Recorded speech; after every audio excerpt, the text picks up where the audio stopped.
Connection control is something fearful avoidants do all the time, and it can lead to some very confusing behavior and exhaustion.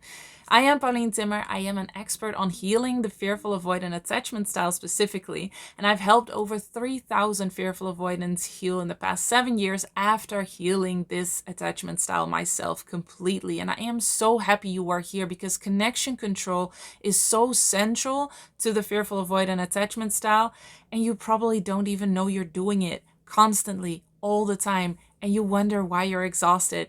This explains a lot. Connection control is you managing the intensity of the connection that you feel with your partner or others, but it comes up mostly in your romantic relationships because that's where the connection usually is the most intense, and so you have to manage it the most. So it's not about completely breaking connection. It's not about really avoiding connection. Fearful avoidants want connection. They actually crave it. But depending on how far along you are in your healing journey, you can only handle so much of it. And the more you heal, the more you will be able to handle the intensity of connection. But when you haven't healed, when you're in the crash state, it can very well be that you're constantly really just managing all the associations that you have with connection, and therefore managing the connection itself. So at the core of the fearful avoidant attachment style is the fear of connection. Dismissive avoidants usually have a fear of commitment, and anxious preoccupied usually have a fear of abandonment. And those terms are very well known, right? You hear those all the time: fear of commitment, fear of abandonment. But the fearful avoidant attachment style has its own fear, and that is the fear of connection. It hasn't been a term up till now, but after working with 3,000 fearful avoidants, it's such a clear pattern. And because they're afraid of connection, it makes sense that you're constantly managing that. And that kind of like puts you almost in the middle of dismissive avoidance and anxious preoccupied. It's not really in the middle because it's a whole different thing by itself. But if you look at it very black and white, you could say that anxious preoccupied wants connection all the time. It thrives on connection. When there is connection, they feel safe. They really, really want it. And dismissive avoidance, usually, this is also very black and white, but usually just don't want connection, don't want commitment because anything feels too suffocating, like too much, like they're trapped. The fearful avoidant kind of moves in between of those. It wants connection, you want connection, but not too much of it because of all the negative associations that you have with it. But you also don't want to not have any connection and be by yourself and be alone. That makes it very confusing. It's like there's two sides constantly fighting inside of you in this relationship. So for fearful avoidance, connection comes with responsibility, not disappointing. And this may sound weird, but I remember so well that when I was in the crash state of my fearful avoidant attachment style, whenever connection was available, it felt like if I lean into this, if I allow this in, then I can never mess up anymore. I can never disappoint them. I can never do anything to hurt them, to break the connection. And that felt too much. And so I preemptively managed the connection, broke the connection, just to make sure that I wouldn't put myself in a situation where I would have to carry so much responsibility. And for somebody who loves connection, who doesn't have any negative associations around connection, you're probably like, wait, what? It feels like a responsibility, and you don't want to disappoint us, and that's why you don't allow connection. It doesn't make sense, right? But for a fearful avoidant, allowing that connection, really going for it, surrendering to it, it feels like you kind of have to keep that up and be consistent, always be connected. And that is just too much, which is obvious because what I didn't know in my crash state, and what you might not know, is that connection is not something that you like build towards and then it's at this high level constantly, consistently, forever. It is very natural that connection kind of comes and goes and comes and goes. It's like when you're together, you're like, both of these are partners in a relationship. Connection is kind of like you come together and then you kind of do this constantly, and that's just a natural rhythm to healthy relationships. So it's not like you don't really have connection, then you get together and then like you're stuck together forever in that really intense connection. And that sometimes can be a fear that fearful avoidants have that you might not even be aware of. So that responsibility just kind of like weighs down on you, while it doesn't even have to be there, really. And then also, connection can come with feeling trapped, like you can't leave anymore at all. So I just explained, once there is connection, you can't disappoint them, you can't break off the connection. But also, I remember that if I would allow connection, it's like then my partner would just expect me to stay in the relationship forever. And obviously they expect that. I think that's a healthy expectation if you're really going for a relationship. But for me, that felt so heavy, because it felt like I have to know for sure 100% that this is the one in order for me to do that. And so it just added so much weight. And this is more connection like over a longer period of time, maybe, but it's also in the moment. Like all of these associations come up in the moment. All this weight of responsibility, all this weight of, oh, I can't hurt them, I'm not allowed to hurt them. But also, I need to make sure that I'm not being hurt. So another association is being seen on a deeper level. A lot of fearful avoidants, if not all, have the belief that they are fundamentally flawed, that there is something just very wrong with them. This makes so much sense with a childhood where you were judged for just being you, and you were maybe ridiculed and lashed out at when you didn't expect it. And so you kind of come to the conclusion, there must be something really wrong with me. And then imagine being in a situation where there is connection with your partner and that feels like being seen, right? And that's not a bad thing. That's a beautiful thing if there's no negative associations. But when you're a fearful avoidant, being seen is like panic. It's so scary because you're certain that that person will find something and see something, won't like it, and leave. And I remember in those moments, I would break the connection. I'll talk more about that in a second.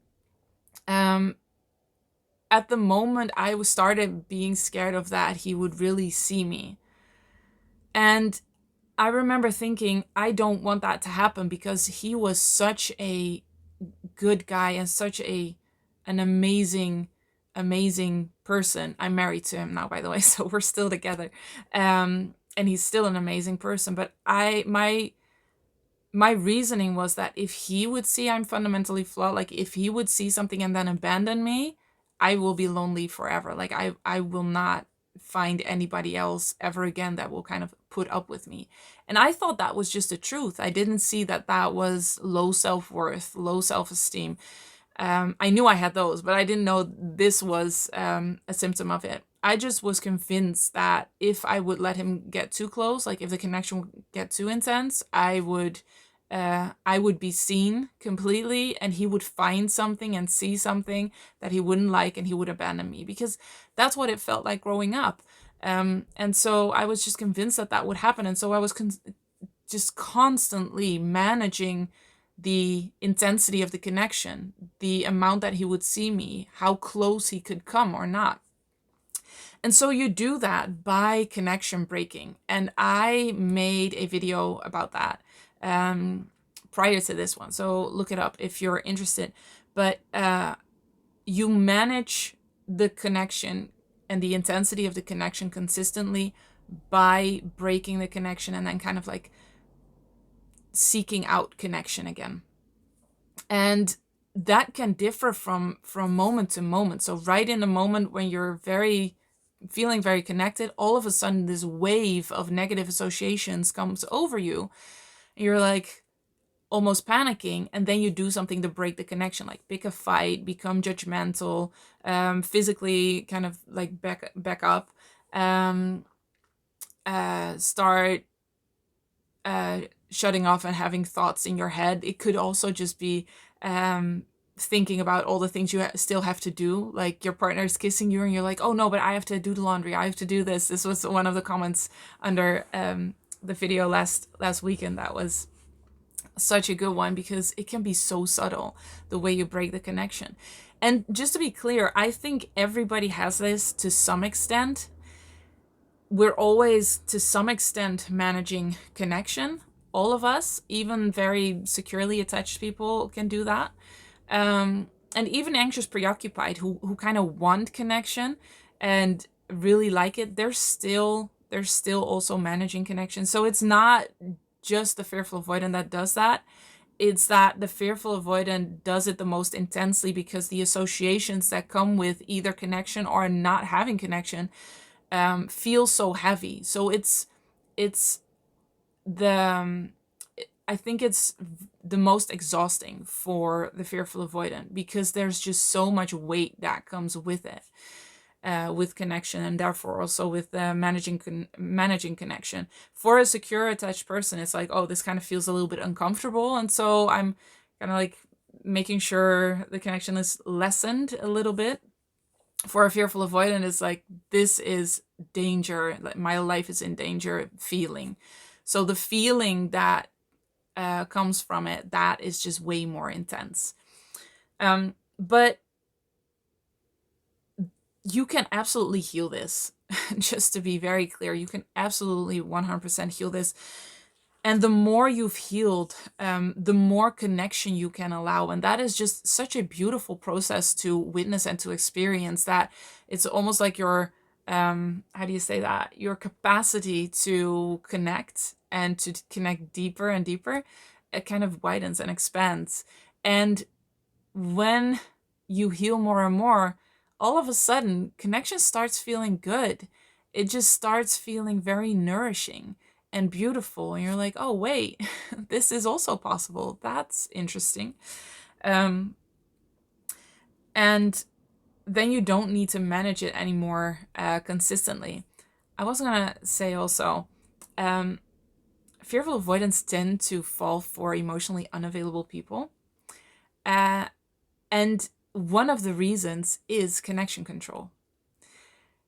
And what I mean by that is, when you are with an emotionally unavailable person, you have to work pretty hard in order to even get attention, let alone connection, right? And usually connection comes in the form of sex. And so when you're with an emotionally unavailable person, you work really hard for that connection. You may have a lot of desire and passion for that partner, because those are the moments that you have connection. And then you get into a very healthy relationship, not with an emotionally unavailable partner, and you just feel fear and stress and panic, and you don't feel any desire and longing, and you're like, what happened? I know I have that in me. Like, I have those feelings because I had it with that person. Why can't I have it with this amazing partner who is there for me and who really wants to connect with me? This is the reason. The fear of connection is the reason. Because with that emotionally unavailable person, you were in control of the connection, because you had to work for it. So when you wouldn't work for it at all, there would be no connection, which in a very, it looks weird way, but it's not weird, it makes sense. That feels safe. It doesn't feel good to not have that connection and really have to work for it to get attention or, approval or connection with an emotionally unavailable person. It doesn't necessarily feel good, but it feels safe to a nervous system and a fear system that is just constantly managing connection. When you have to work that hard for it, you are in control.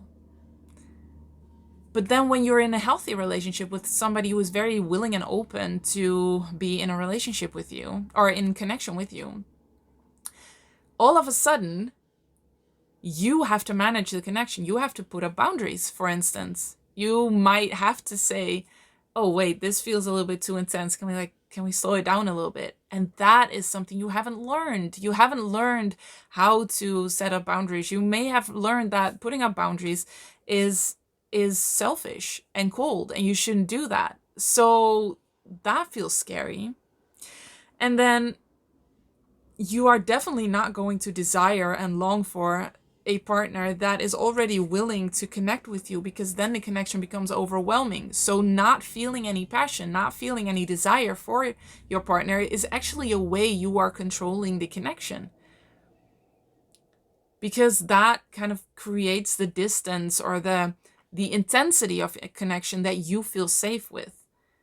And so when you heal, you will heal all the associations, I hope, with connection and what it brings.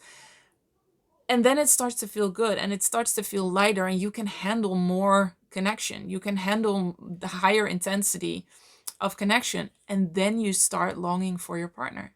Then you start desiring your partner because you can handle more of it and you want more of it. And you're not scared of more. And so this is why it doesn't really say anything when you're in the crash state of the fearful avoidant attachment style and you don't feel very attracted to your partner. When you understand the fear brain, when you understand how the fear brain is constantly managing that connection, it just makes so much sense. It makes so much sense that you're not that attracted to your partner if you're not completely comfortable with intense connection.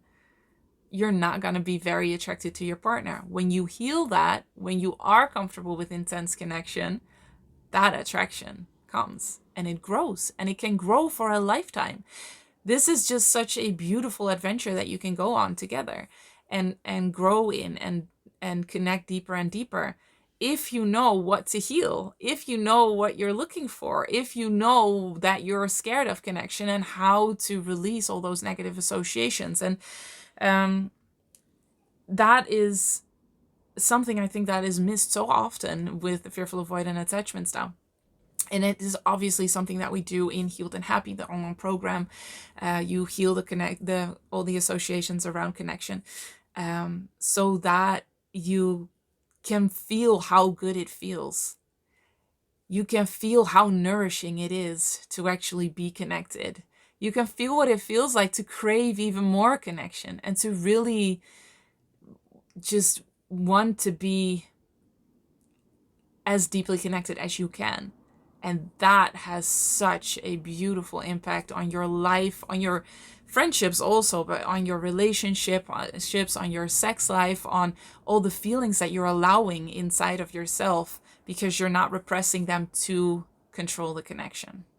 So connection control is also not an existing term. It is definitely something that I came up with while I was healing the fearful avoidant attachment style. And I just realized that this is what I was doing consistently all the time, that I was kind of controlling and managing the connection. And so I started calling it connection control. If you want to know how you break the connection, what that looks like, watch that other video.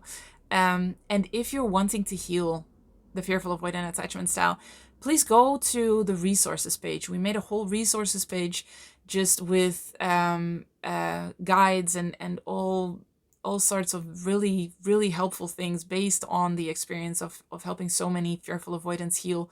They're really valuable guides. They really are everything I know about how to heal this attachment style faster and easier and more thoroughly, so that you can get to a place of being healed sooner, because that is so what I wish for you. You can find the link in the description below.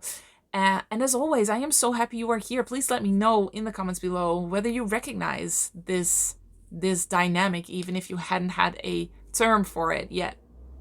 Whether you recognize that in your own relationship and in your own life. I always love to hear from you. Thank you for being here, and I will see you in the next one. Healed and Happy is a tailor-made online program where me and my team personally guide you through healing the roots of a fearful avoidant attachment style.